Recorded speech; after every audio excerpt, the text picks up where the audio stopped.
Okay, I'm going to move around and try to stay on camera at the same time.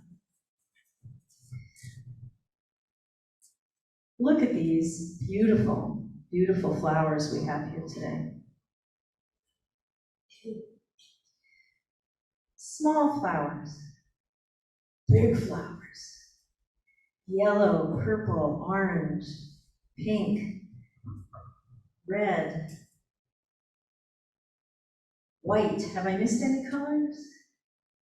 Certainly plenty of green. Look at these gorgeous flowers.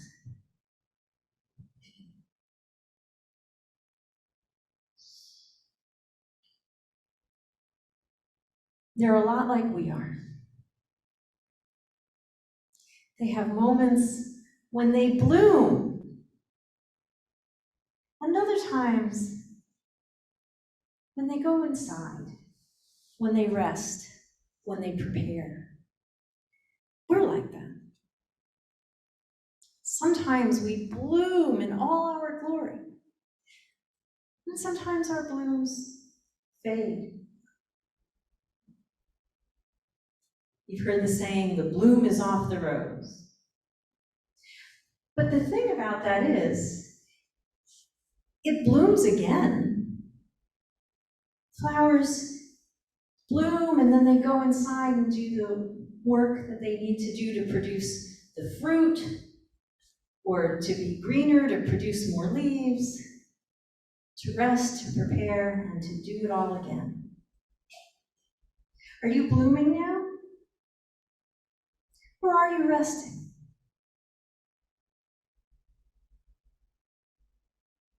Or somewhere in between?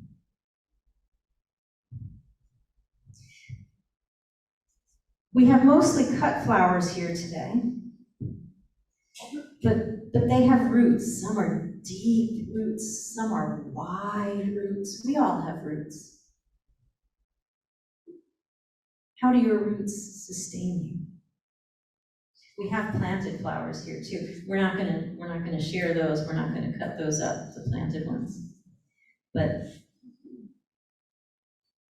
the roots are there.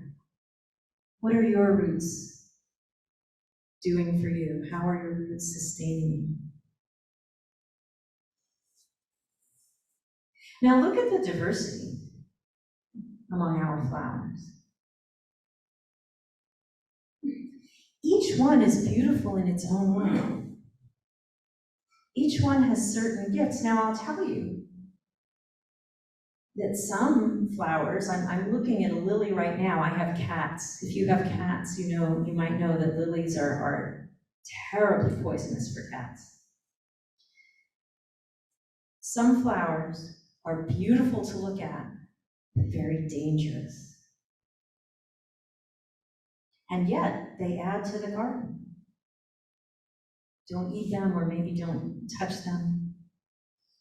Some of us behave in that way. We're beautiful. We're good for ornamentation, but maybe we're a bit dangerous. That's not necessarily a bad thing. It can be defensive. Are you dangerous sometimes? I'm dangerous sometimes. Sometimes I'm dangerous in the pulpit. Have I challenged you before? I hope so, in my 3 years here, that I've challenged you a little bit. Some flowers, I don't know if I see any roses here, but some flowers have thorns. They're beautiful, but we have to be so careful not to get hurt on the thorns. Some people are like that. We have to defend ourselves sometimes. We might be thorny. We'll prickle.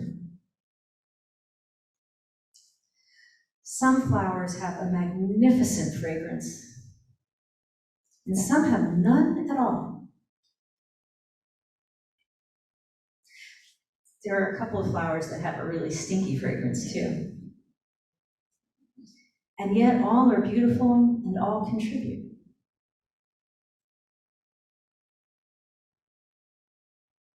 I'm speaking metaphorically now, I want to make that clear. Do you have a fragrance, or are you more about being beautiful to look at? Which senses do you touch in others?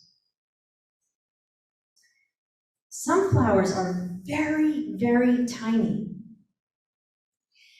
and they come together with other teeny tiny flowers and they make a larger bloom.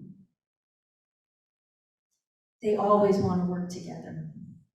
Some flowers are singular. They come up and they bloom, and they do their work mostly on their own.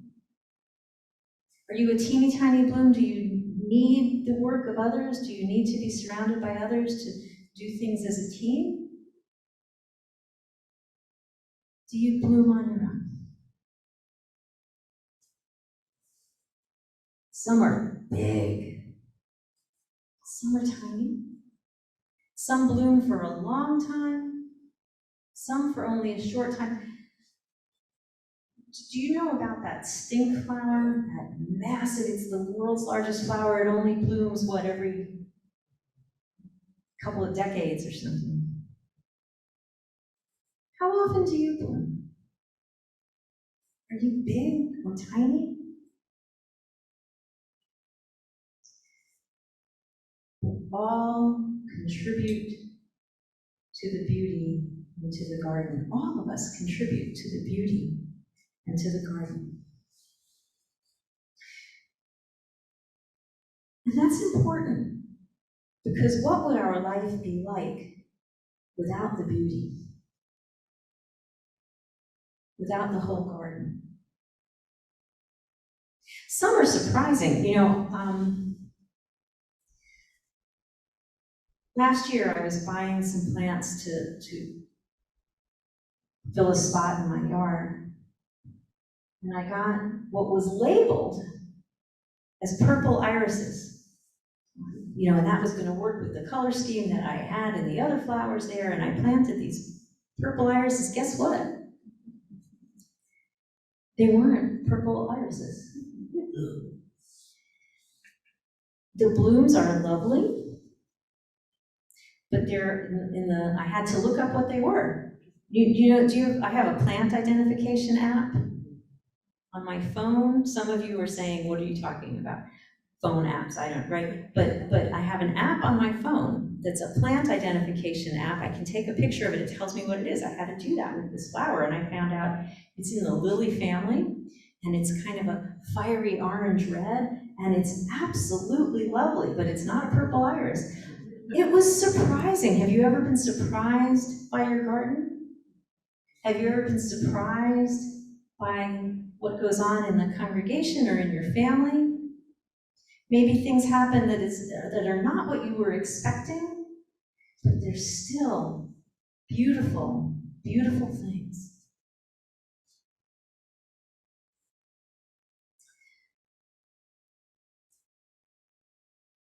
Now I want to talk to you for a minute about weeds.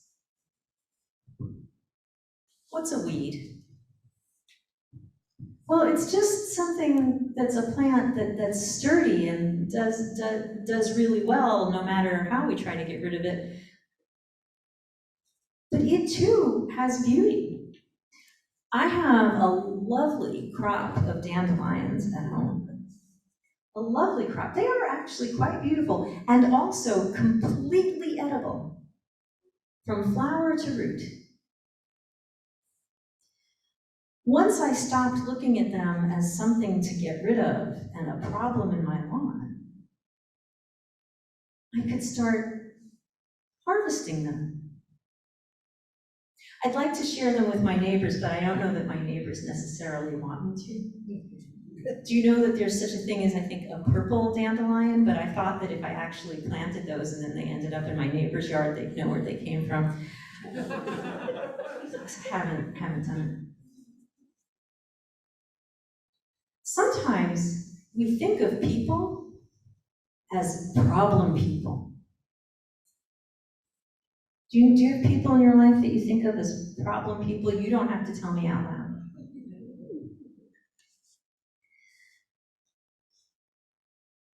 But perhaps, we're approaching it wrong and we're not considering that individual's gifts.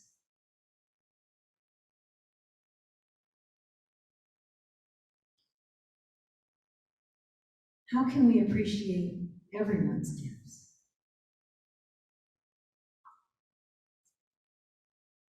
Today, we're going to have an opportunity to share these beautiful flowers that you brought with one another.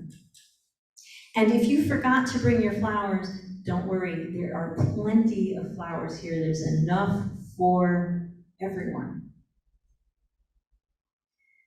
We're going to share the bountiful gifts of the garden with one another. And I will invite you to reflect upon how having that beauty in your life can sustain you, and having the beauty of the garden that is all around you here, how we can sustain one another. What can we do to promote the beauty in our lives? Namaste.